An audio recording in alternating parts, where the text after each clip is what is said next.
Hello दोस्तों, welcome back to my channel. तो दोस्तों, आज की वीडियो में एक और इम्पॉर्टेंट टॉपिक को हम लोग डिस्कस करने वाले हैं और टॉपिक का नाम है एडम की रिपोर्ट और उसकी सिफारिशें। ठीक है, Adams report and its recommendations. एक से दो क्वेश्चन आपके एग्जाम में पूछे ही जाएंगे, कंफर्म है इससे। ठीक है, तो इनमें कुछ इंपॉर्टेंट डेट्स है और रिपोर्ट में क्या बोला गया था कि क्या चीज़ थी वो है। ठीक है, कितनी रिपोर्ट इन्होंने दी थी वो भी है कि अभी तो अगर जिनको नया टॉपिक है उनको ये नहीं पता होगा कितनी रिपोर्ट दी थी। ठीक है, तो पूरी इस पे जो भी इम्पोर्टेंट पॉइंट्स रहेंगे उसको हम लोग डिस्कस करेंगे इस वीडियो में।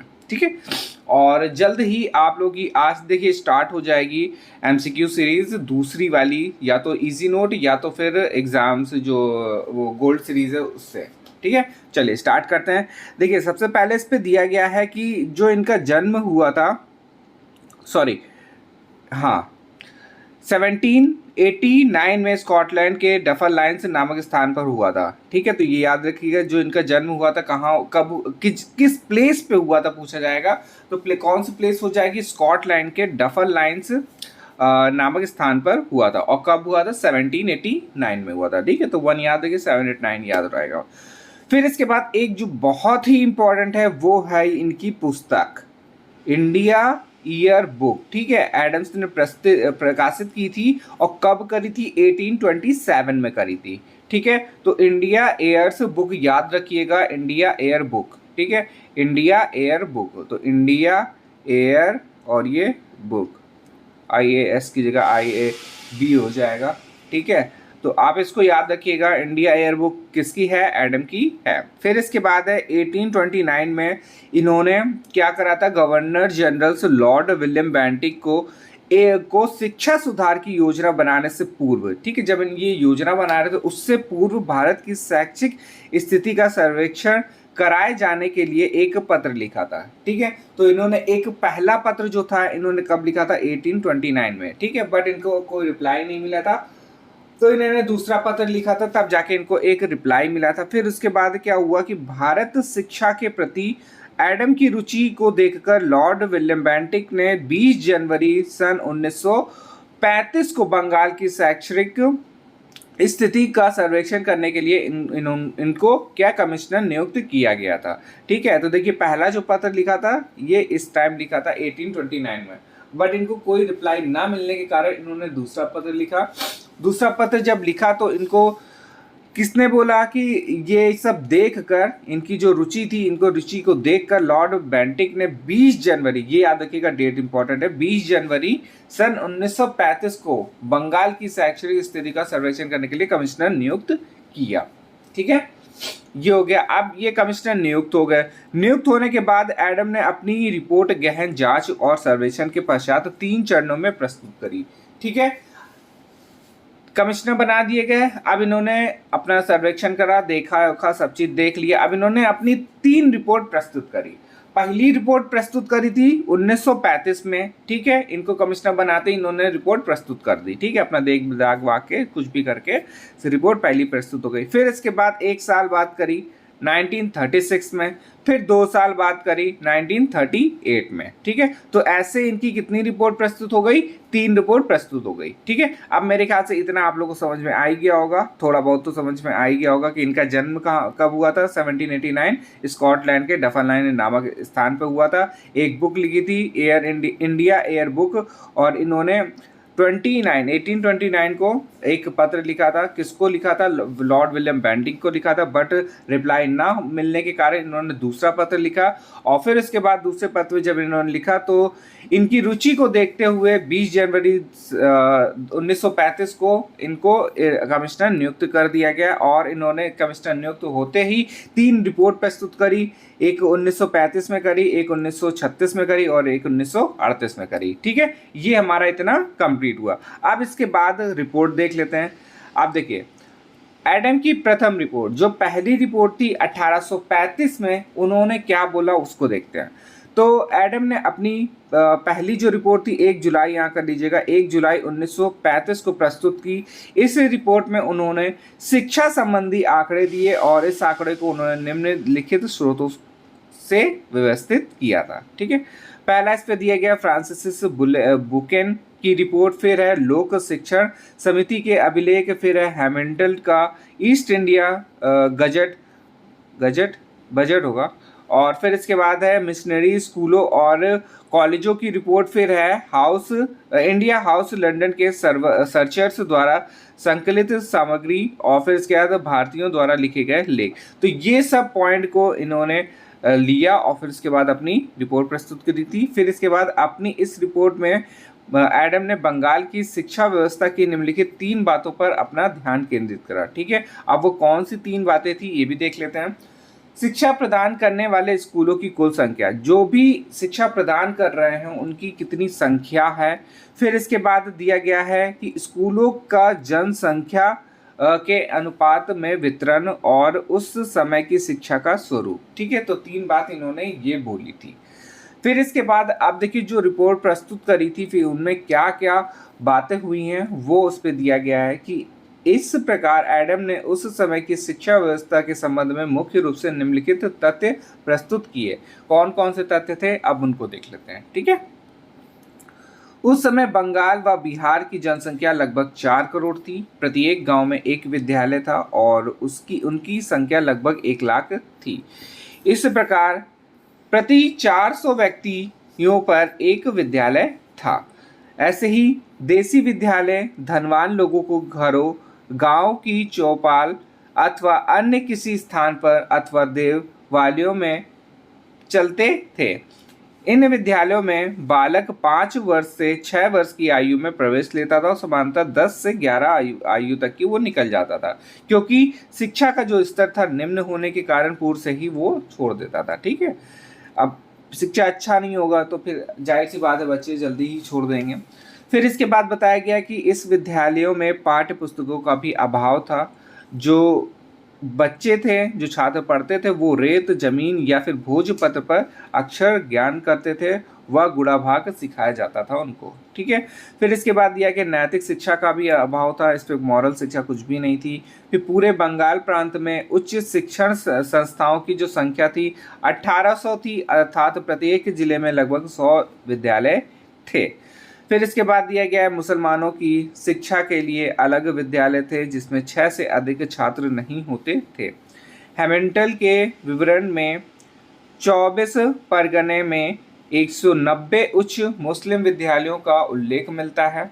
कलकत्ता में इस तरह के 28 उच्च विद्यालय थे। इस विद्यालयों से शिक्षा प्राप्त करने को मुंशी कहा जाता था। ठीक है, तो मुंशी कहाँ बोला जाता था? कलकत्ता में हो जाएगा। फिर इसके बाद है धनी हिंदुओं व उदार विचार रखने वाले परिवारों में लड़कियों की शिक्षा की व्यवस्था पर घर पर ही की जाती थी। समानता लोग स्त्री शिक्षा के नाम से ही डरते थे। फिर इसके बाद लास्ट पॉइंट है, उस समय विद्यालयों में कार्य करने वाले शिक्षकों की आर्थिक स्थिति बहुत खराब थी, क्योंकि उनको अपनी उदार पूर्ति के लिए छात्रों और उनके अभिभावकों की आर्थिक सहायता पर निर्भर रहना पड़ता था। ठीक है, तो वो जानते ही हैं कि पहले की शिक्षा कैसी थी और कैसे टीचरों को पेमेंट की जाती थी, और अब बिल्कुल चेंज हो गया है। पेमेंट अच्छी खासी होने लगी टीचरों की, क्योंकि सभी लोग अब उसी में जा रहे हैं, और बस ये है कि काम करना पड़ता है हर जगह, चाहे टीचर हो चाहे कोई और अदर्स जॉब हो। ठीक है, अब इस पर देखिए दी गई है जो सेकेंड रिपोर्ट थी एडम्स की, जो 1936 की दूसरी रिपोर्ट थी, उस पर क्या बोला गया। ठीक है, अब शॉर्ट में हम लोग देख लेते हैं कि एडम ने अपनी रिपोर्ट 23 दिसंबर 1936 को प्रस्तुत करी थी। पहली वाली रिपोर्ट कब थी? 1 जुलाई को थी 1935, और दूसरी है 23 दिसंबर 1936। इस रिपोर्ट में उन्होंने राजशाही जिले के थाना नाटौर का बारीकी से सर्वेक्षण करके आंकड़े प्रस्तुत किए। नाटौर की कुल जनसंख्या थी 195,296 थी, जिसमें 129,640 मुस्लिम और 65,656 हिंदू थे।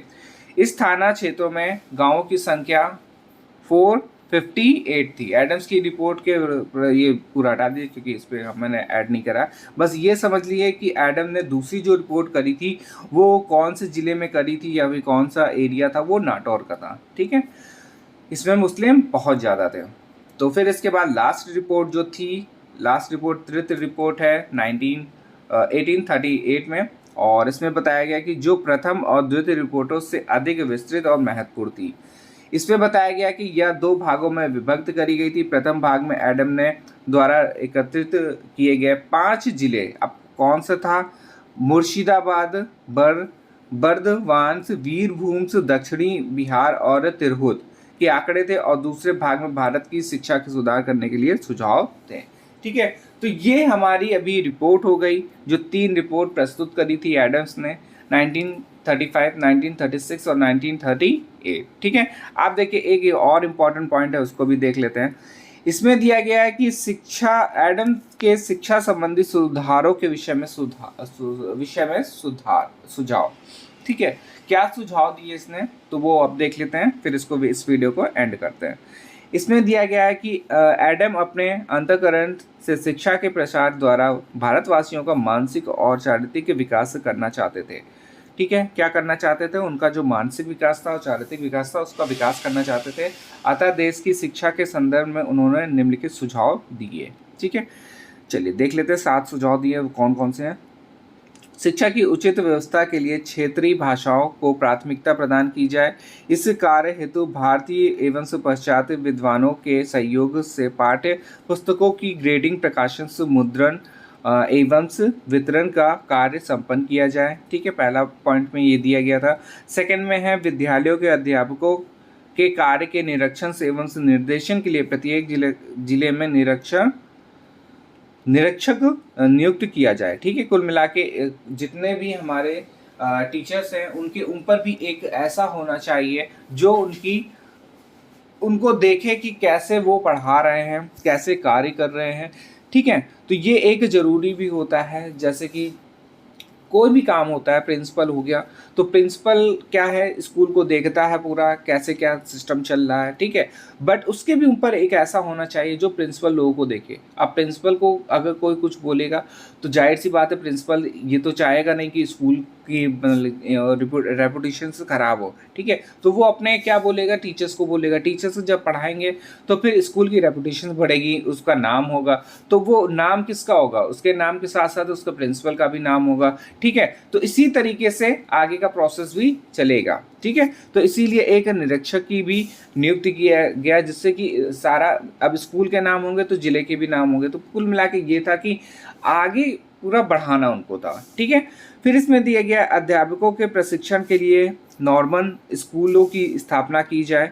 परीक्षाएं नियमित रूप से निर्धारित समय के अंदर संपन्न कराई जाए। कृषि शिक्षा के लिए इन विद्यालयों में कृषि फॉर्म्स स्थापित किए जाएं, क्योंकि कृषि देश हमारा था, तो कृषि शिक्षा हमारे लिए बहुत ही इम्पोर्टेंट थी उस टाइम के लिए। फिर इस पर दिया गया है गांवों के विद्यालयों को अपना व्यय से चलाने के लिए भूमि दान के रूप में दी जाए। फिर इस योजना को कार्य रूप में परिणित करने के लिए प्रारंभ में कुछ जिलों को चुन लिया जाए।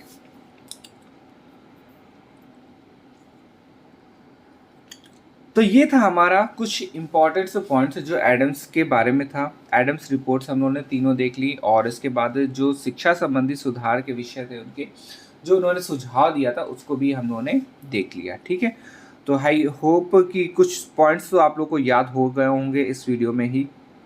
देखिए, हर एक टॉपिक, जो भी इम्पोर्टेंट टॉपिक है आप लोग को पता होना चाहिए उससे रिलेटेड। देखिए, सब चीज़ सबके पास बुक्स नहीं होगी, ये हमें भी पता है, आपको भी पता है। सब लोग इजी नोट लेते हैं क्योंकि बुक काफ़ी कॉस्टली पड़ जाती है। अब एक बंच आप मान के चलिए 600 के अराउंड पड़ेगी, और इजी नोट आपकी सस्ती पड़ जाती है। बट इजी नोट में भी आपको ये मान के चलेंगे 70% 70 से 80% तक ही पूरा मटेरियल रहता है।